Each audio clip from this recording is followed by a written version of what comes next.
It's just unfortunate that I've been struggling lately for time, but I still try and get the videos out when I can, and I hope that's alright with everybody. So, I thought I'd try and just do a reading stroke book flipping. I've actually got 3 books, and I thought I'd just go through them and see how that goes, to be honest. So I'll just try and give that a go. So we'll see how that goes. This is just one of the books I've had for a while now. As it says, from the Big Bang to quantum resurrection, 250 milestones in the history of physics. I would say it looks like a dry book, but it helped me just understand some of the more principal, ideas in physics. Again, related to job and some studies I've undertaken at the moment. And it actually became a bit more interesting when you read some of the things. It's surprising how many everyday things are affected by, discoveries that have been made. Obviously, I suppose in a way, but a lot of people just don't see the need to read into some things, and yeah, I suppose there isn't, but I do find it interesting when you see where these things have come from, how they were discovered, how they've evolved. A very dry subject, I know, so I'll apologise, but I thought a good book to start on, just to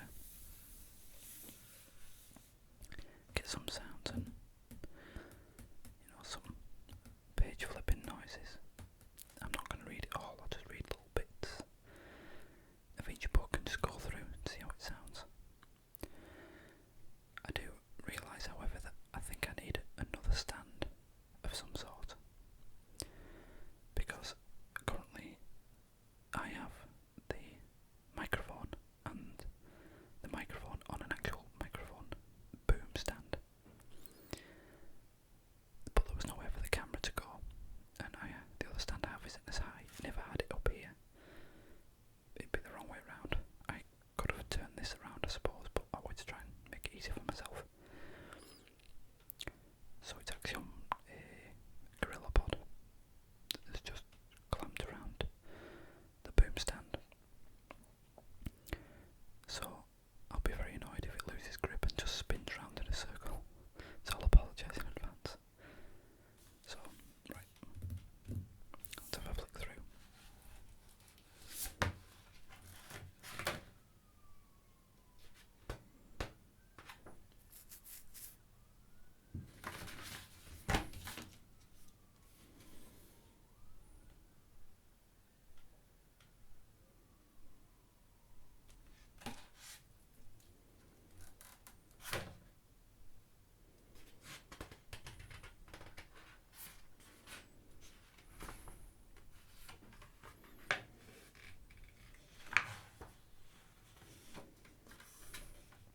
This is a starting page. We all use physics every day. When we look in a mirror or put on a pair of glasses, we are using the physics of optics. When we set our alarm clocks, we track time. When we follow a map, we navigate geometric space. Our mobile phones connect us via invisible electromagnetic threads to satellites orbiting overhead. But physics is not all about technology. Even the blood flowing through our arteries follows the laws of physics and the science of our physical world.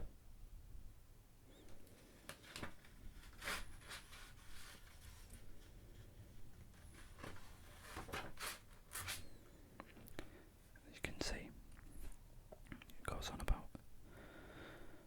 atomic theory, Avogadro's law,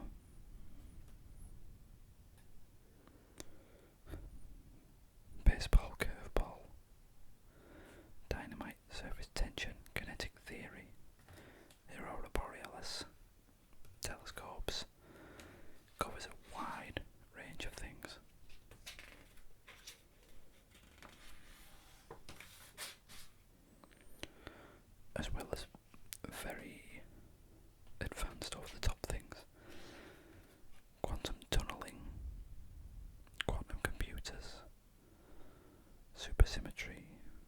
force theory.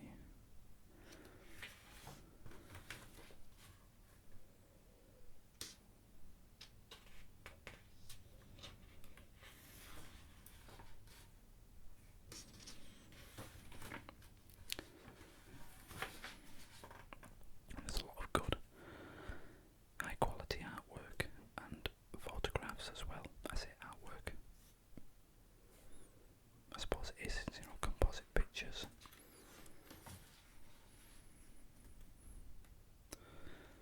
The Big Bang.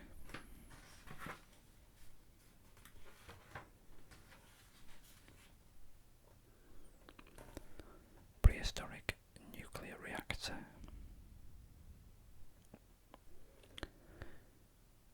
Creating a nuclear reaction is not simple, writes technologists at the US Department of Energy.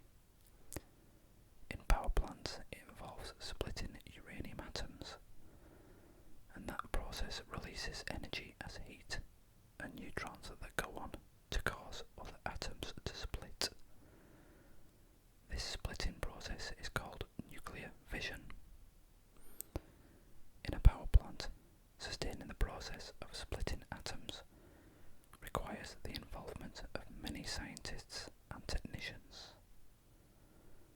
In fact, it was not until the late 1930s that physicists Enrico Fermi and Louis, I should pronounce that, Szilard, fully appreciated that uranium would be the element capable of sustaining a chain reaction.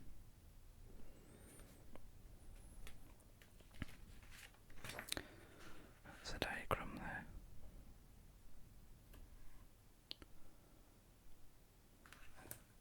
As the title explains, it goes on that there was a prehistoric reactor of such where there was enough uranium in one place underground, a prehistoric reactor as it was called, to have enough uranium in one place to create a critical mass which was able to sustain a chain reaction. It says there it ran for hundreds of thousands of years, producing the various isotopes.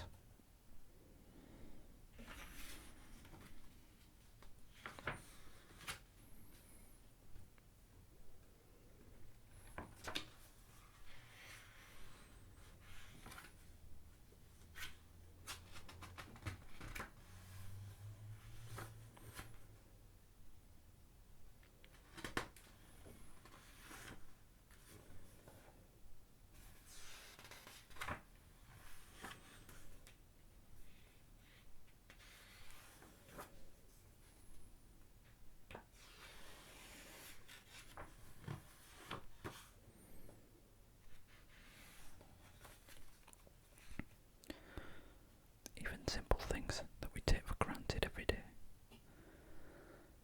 Pulleys from Archimedes.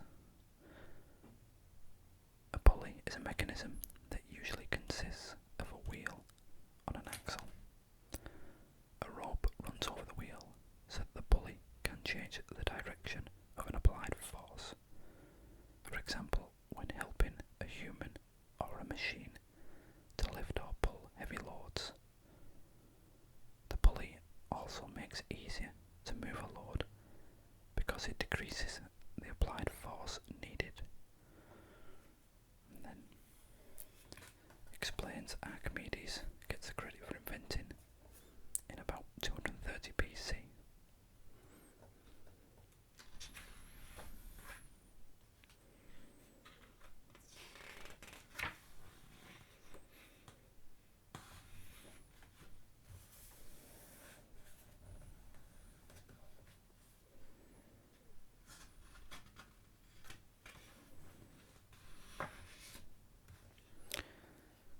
Things like gears.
as well as the refinement by Galileo. Obviously one of the most well-known users, I suppose, of a telescope to make a lot of additional discoveries. Kepler's laws of planetary motion.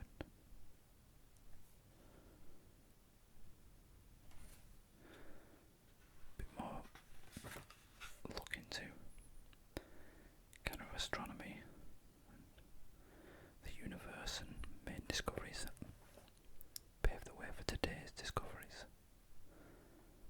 Discovery of Saturn's rings.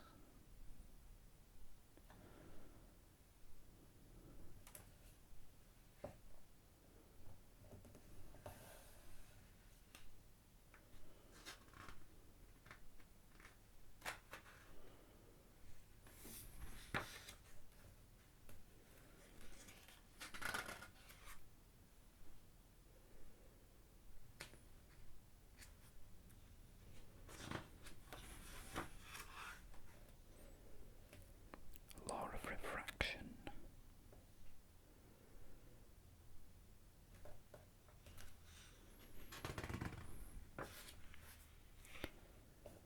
The aurora borealis.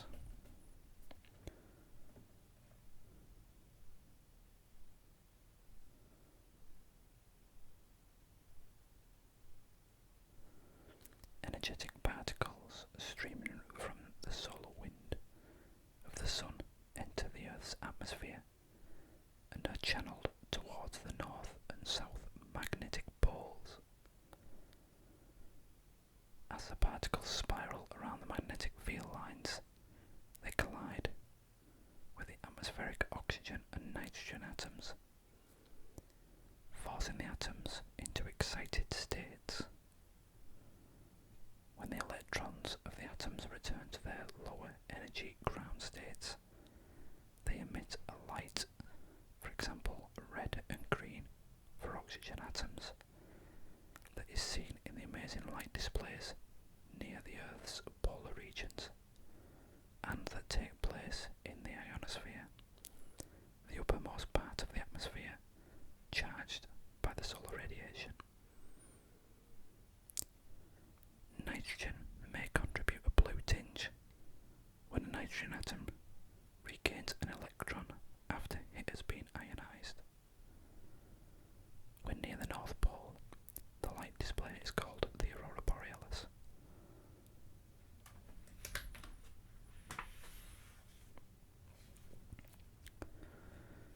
More of Galileo's discoveries of acceleration of falling objects, the classic Leaning Tower of Pisa.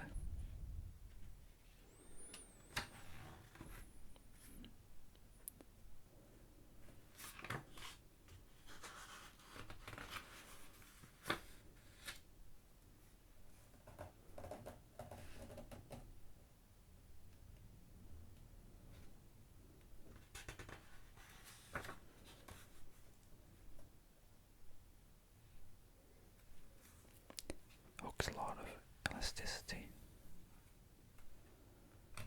Electrostatic generators.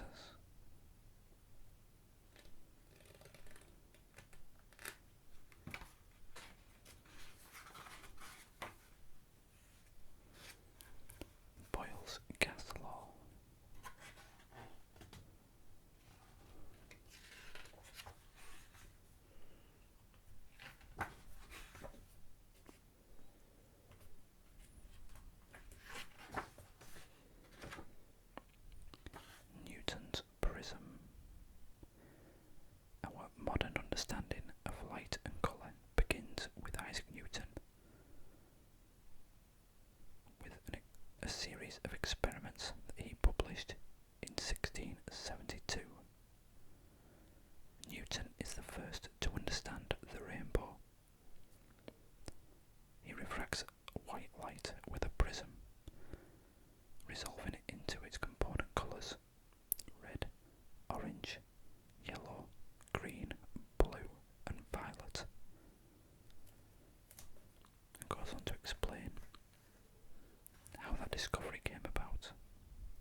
straight up into the air, and it eventually comes down. Pull back the bow even farther, and the arrow takes longer to fall. The launch velocity at which the arrow would never return to Earth is the escape velocity, and it can be computed with a simple formula, and explains a gravitational constant and things like that. So it gives some interesting facts and basics on some formula and equations of major discoveries and physics and scientific discoveries. Fluid dynamics, kind of moving more into modern discoveries now, and it moves along with the timeline on the side. A lot of these led to a lot of major things that we've done, over the past 100 years as a result of these first discoveries.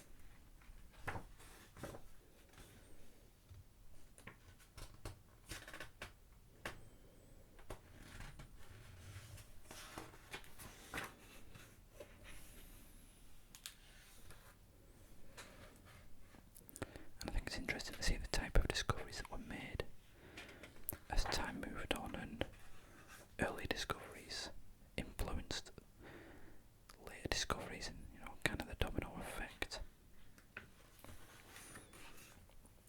And black holes. Astronomers may not believe in hell, but most believe in ravenous black regions of space, in front of which one would be advised to place a sign, "Abandon hope, all ye who enter here."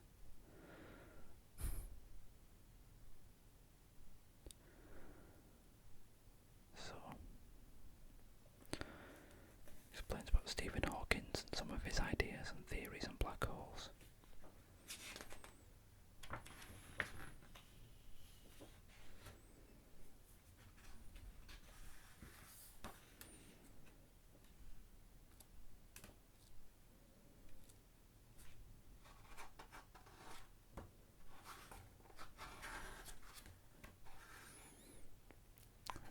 Nature of light.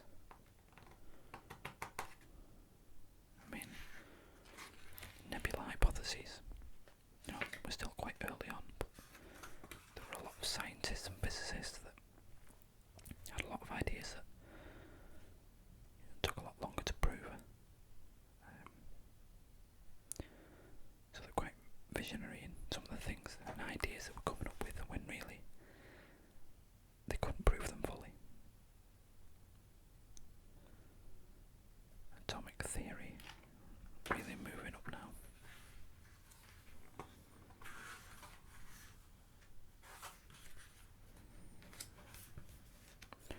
Ampere's law of electromagnetism. Obviously where we get the term amp from.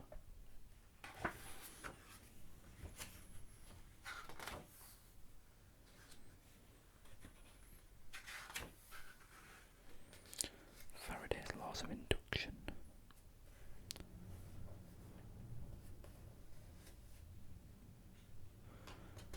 A very important physicist and scientist.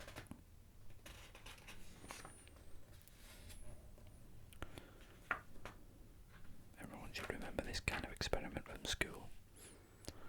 Iron filings in a magnet to show the magnetic lines and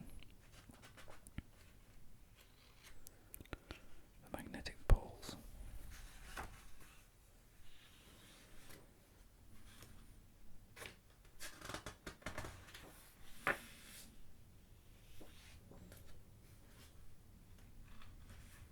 Skip ahead.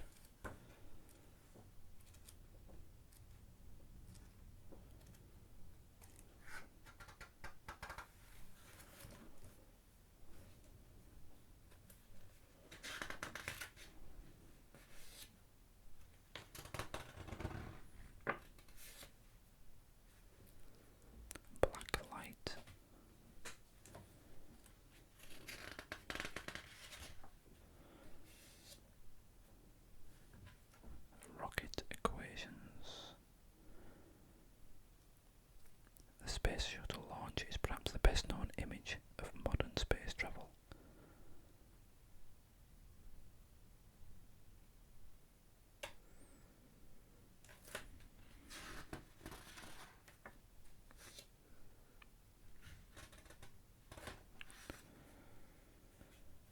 Special theory of relativity, Albert Einstein. Albert Einstein's special theory of relativity is one of humankind's greatest intellectual triumphs. When Einstein was only 26, he made use of one of the key foundations of special theory of relativity, namely that the speed of light in a vacuum is independent of the motion of the light source, and the same for all observers, no matter how they are moving. This is in contrast to the speed of sound, which changes for an observer who moves. It gives a basic introduction to Einstein's theory.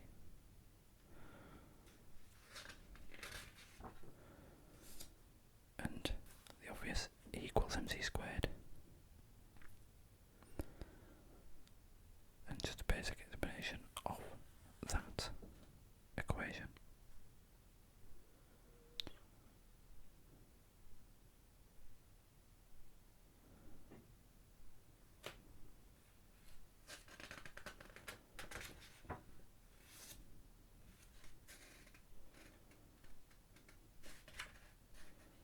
The photoelectric effect and explaining Einstein's other major theory, the general theory of relativity.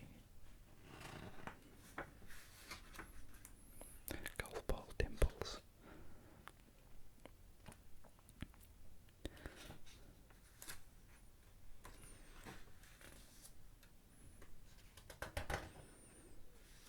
The atomic nucleus. Now we're moving into the nuclear age and discoveries.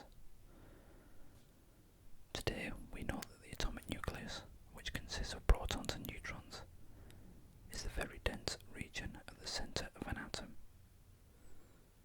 However, in the first decade of the 1900s, scientists were unaware of the nucleus and thought of the atom as a diffuse web of cherries in a cake. Oh, I skipped a line there. Thought that didn't make sense. A diffuse web of positively charged material in which negatively charged electrons were embedded like cherries in a cake. That makes more sense. And then it says obviously this was destroyed when Ernest Rutherford and his colleagues discovered the nucleus after they fired a beam of alpha particles at a thin sheet of gold foil. Basically explains how they discovered that most of the space between the nucleus and the actual outer electrons is nothing. Most of an atom is negative space. There's nothing there. It's all empty space. It gives a basic explanation of that, and then once we made a big discovery like that, things started moving on.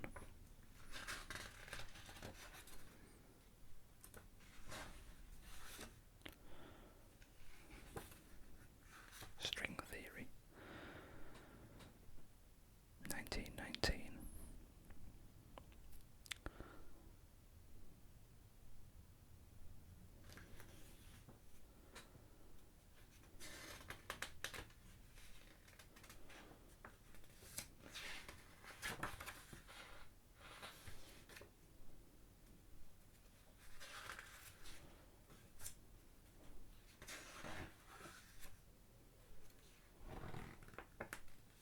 Quantum tunneling.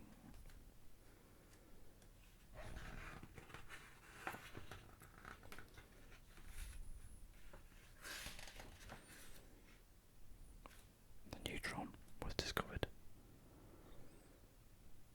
James Chadwick's road to the discovery of the neutron was long and tortuous.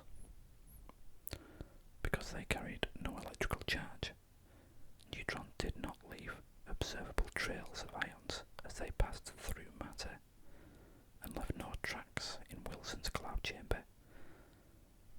To the experimenter, they were invisible.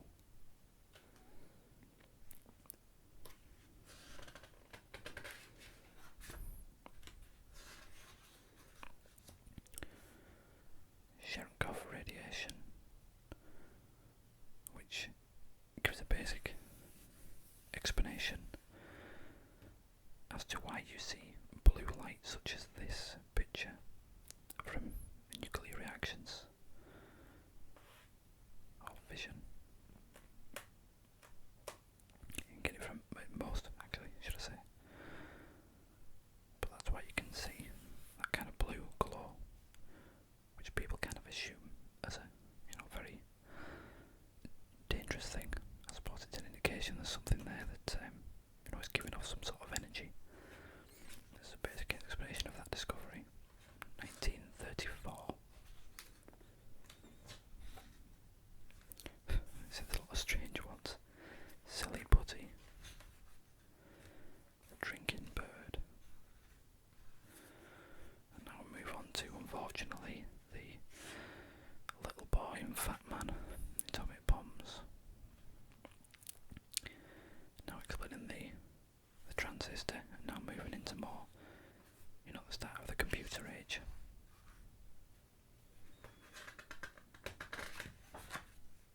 Solar cells, parallel universes.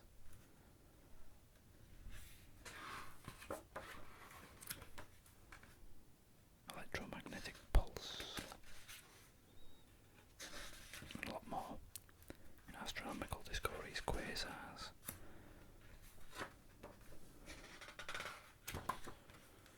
Gamma ray bursts.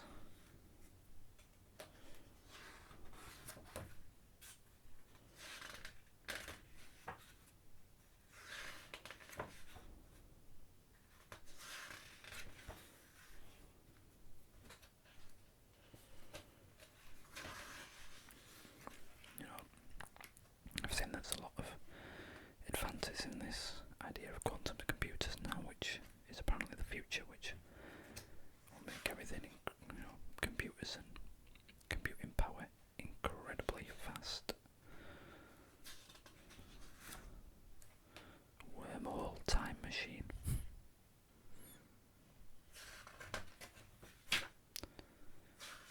The Hubble Space Telescope, 1990. That's brought some cracking discoveries and amazing pictures. You can look at for free for most of them on the NASA website and things like that. A very worthwhile venture, I think.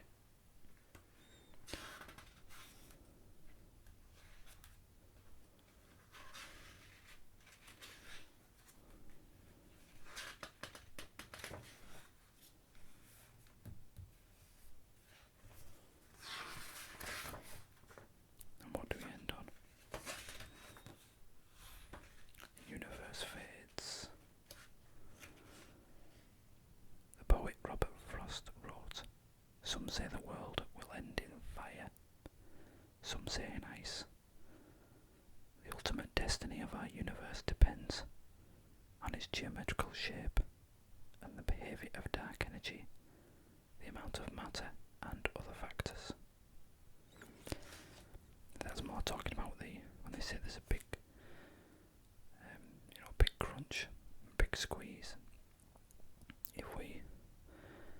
If the universe carries on expanding indefinitely, like it currently is, then eventually everything will drift so far apart that there won't be, enough heat and light from stars and things that the universe will just become incredibly cold, and when they say end in ice, everything will just drift so far apart that everything will just be frozen, no light, no heat, no nothing.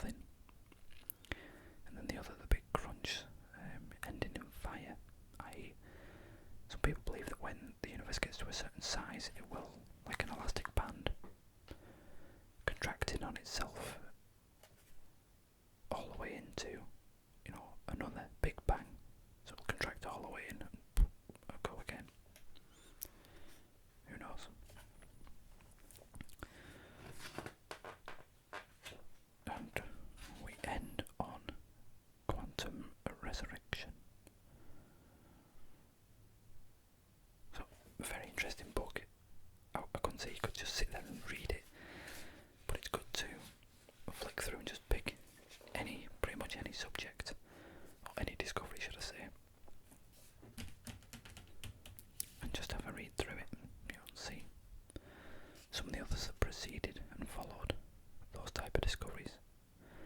It's interesting to see how a lot of modern things are taken for granted. What actual discoveries started them off.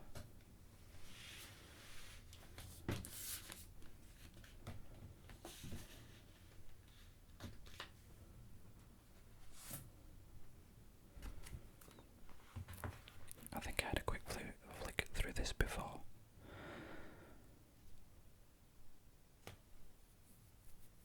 In a book, but again I'll just flick through for the different, it's more of a magazine type, the different page noises. A complete guide to observing the night sky.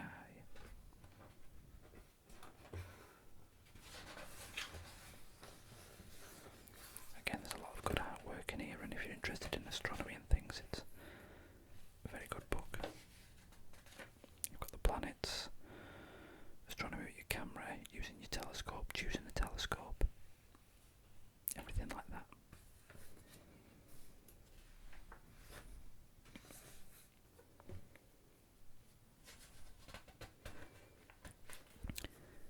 Gives you a basic explanation on phenomena and things that you see.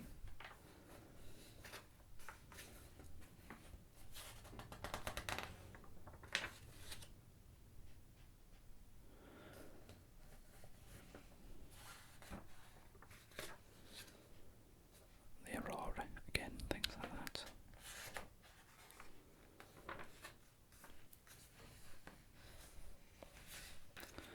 Things I have tried astronomy with your camera.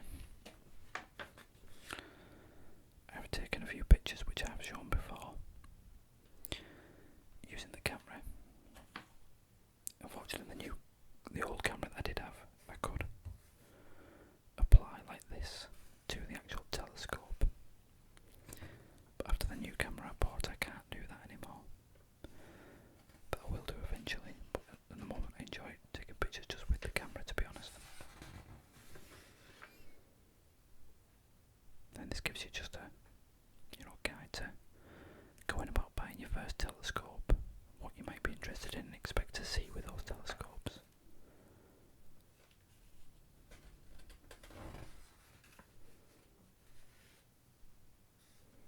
The basics of the mounts and binoculars. I've got two sets of binoculars, quite a large set and a normal 10x50. Very good for taking out camping and things, which I do like to do. It's amazing what you can see, even just with a pair of binoculars.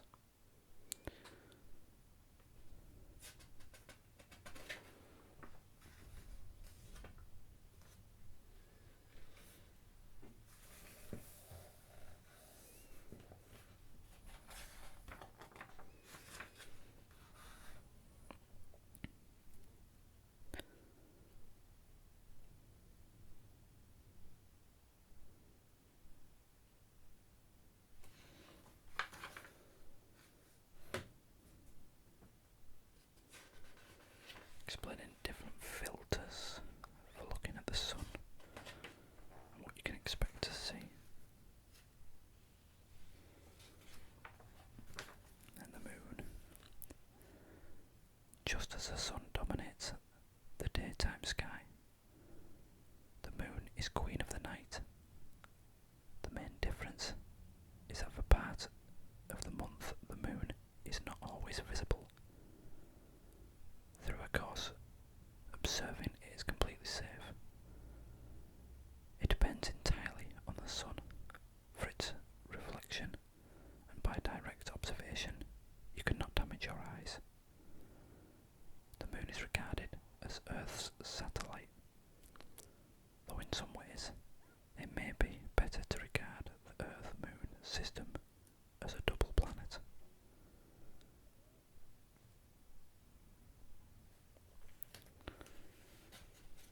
These are some examples of pictures taken with a digital SLR attached to a telescope.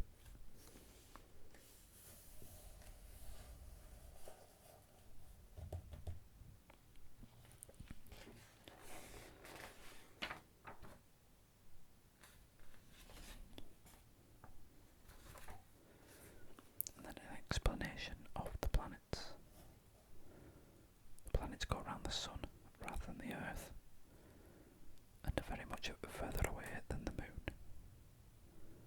The closest planet, Venus, is always at least 100 times as far as the Moon. To observe the moons of Jupiter is an inspiring experience. To view and image Saturn and its rings is perhaps the most breathtaking experience in the whole of astronomy.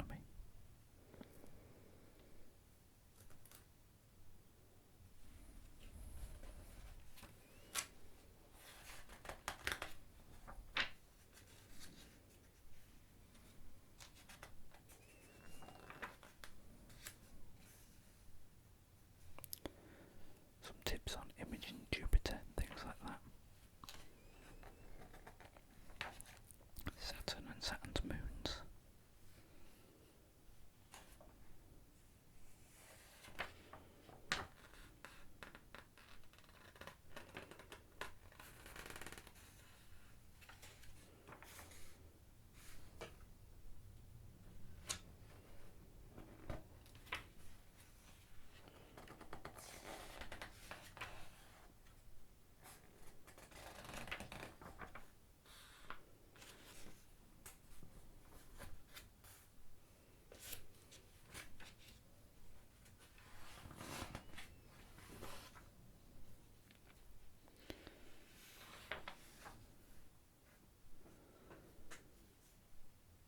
By the city of the stars, we mean our own particular galaxy, the Milky Way. Though technically, the Milky Way is the main plane of our galaxy, where a great many stars lie in roughly the same direction. When we look up into the night sky with the naked eye, we see the 88 star patterns, or constellations, that fill the night sky. The constellations were originally maps made by astronomers in ancient times.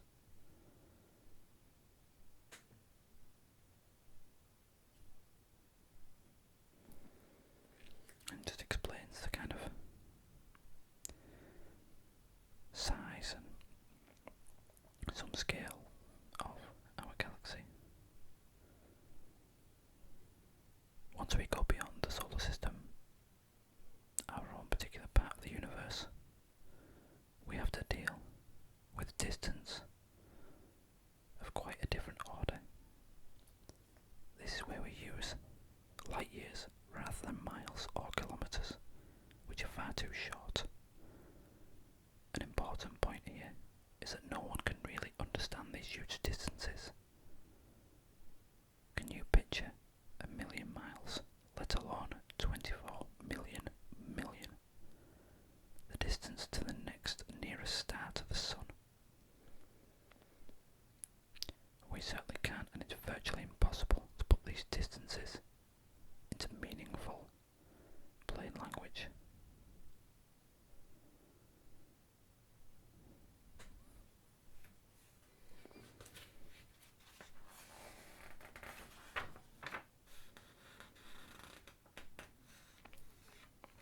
Explains different types of stars, supernovae, or type of star, obviously, death of a star, double and binary stars.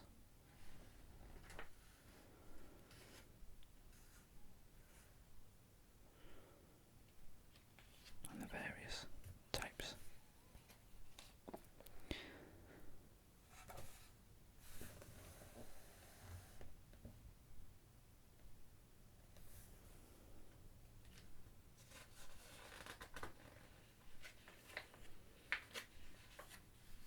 Beyond the stars. So far, we have confined ourselves to our own galaxy. As recently as the 1930s, most of the cloud-like objects in the heavens were referred to as nebulae, Latin for clouds. Some nebulae are indeed clouds of gas, in which fresh stars are being born. Others, though, are quite different. They are huge islands which exist outside of our own Milky Way.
seasons of what you expect to see and where and when.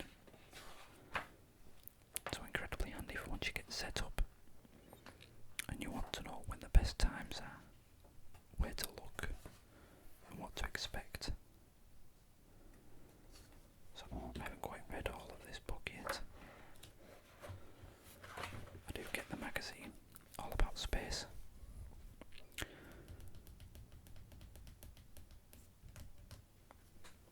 Now I did have a third book,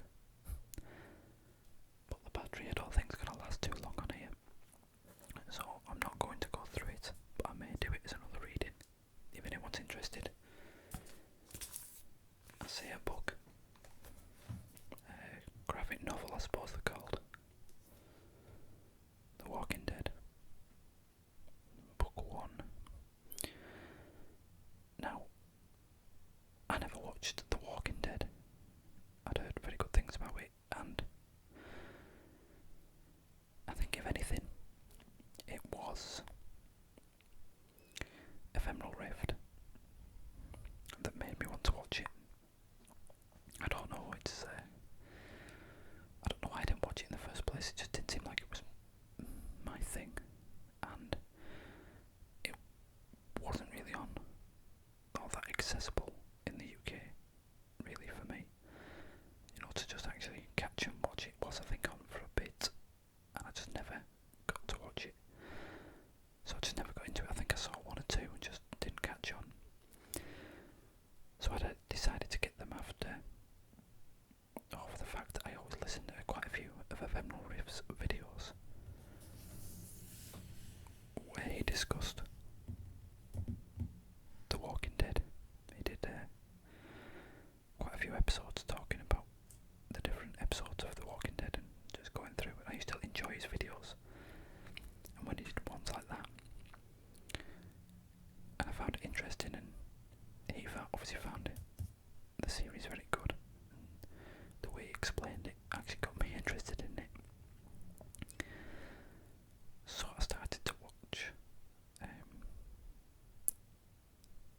I decided to get a load of them, watch the first 2 episodes, and then stopped because I thought, sorry about that, the camera finally gave way.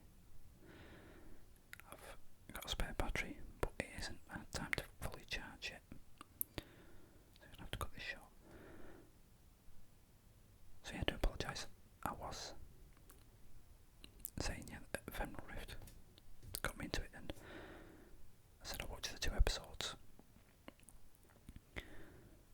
but I thought when these books came out, I saw them on Amazon, the collection of, I can't remember how many it was, it's a collection of quite a few of the first comics,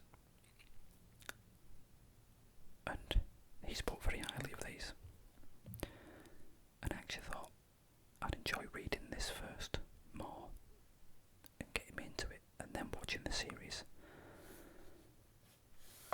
So at the moment I've stopped watching the series and I've started to read some of this, and then I'm going to go back to the series, or I might actually read this first book,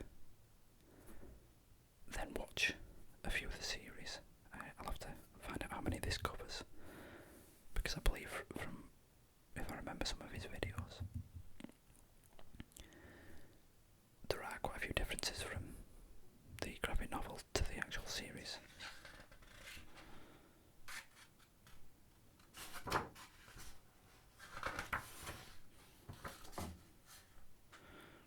So I've seen the first part. I'm not sure how the book goes into the series, but it's some incredible artwork and really sets the mood. I didn't think I'd be into a graphic novel, comic, whatever you want to call it, but actually it's something different, and to be honest, when I've got a bit of time, free time on night shift, it's quite difficult to get into a very deep, large book or novel. So something a bit easier on the eyes, in terms of, you know, when you're a bit tired and worn out, I thought it'd be a bit different.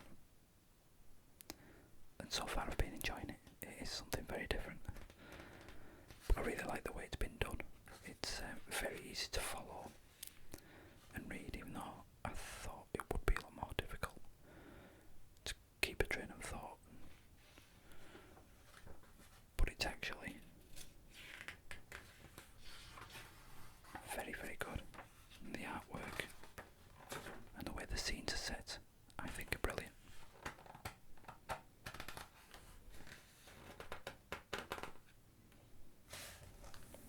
So, I don't know if anyone else has read these, if they can recommend me, or if it's worth buying the other collections, the other books that collect these, because I think they're really good at the moment, so people will have to let me know. So, I think I'll call that quits before the camera dies again. These batteries really don't seem to last long. Unfortunately, I may have to buy a third. So, I hope everyone's enjoyed this. I was a bit unsure, I kind of wanted to read a bit more, but I thought I'd just try a bit of the page flipping and intermittent reading. I don't know if I've seen quite a few videos that are done that way. I don't know if people find that more relaxing, kind of not a constant talking, a bit more space in between, or do people prefer more reading? People have to let me know and see what they think. And I may just pick another one of these books to do a reading, a full video reading of just one of these, to reading through it. So I don't know if anyone wants to pick one. I suppose the more boring one might be more relaxing to get people to sleep. Another one of these might be more interesting. I'm not sure. You'll have to let me know in the comments. So I'll call it a night, and I've got to get myself sorted. Get a few more things done. So I hope everyone's enjoyed this. Sorry about the camera dying. I'll have to try and sort that out now in the editing, and hopefully the angle turned out okay, because as I said, I've got everything mounted on one very precariously balancing boom arm. So, as I said earlier, thanks everybody for watching as always. Thanks for all the new subscribers coming in. I really hope you enjoy the videos, and please join in, give suggestions, anything like that. And as always, to everyone that comments and all the current subscribers, thanks as always for giving me support and help. I hope everyone enjoys the rest of their evening and has a quiet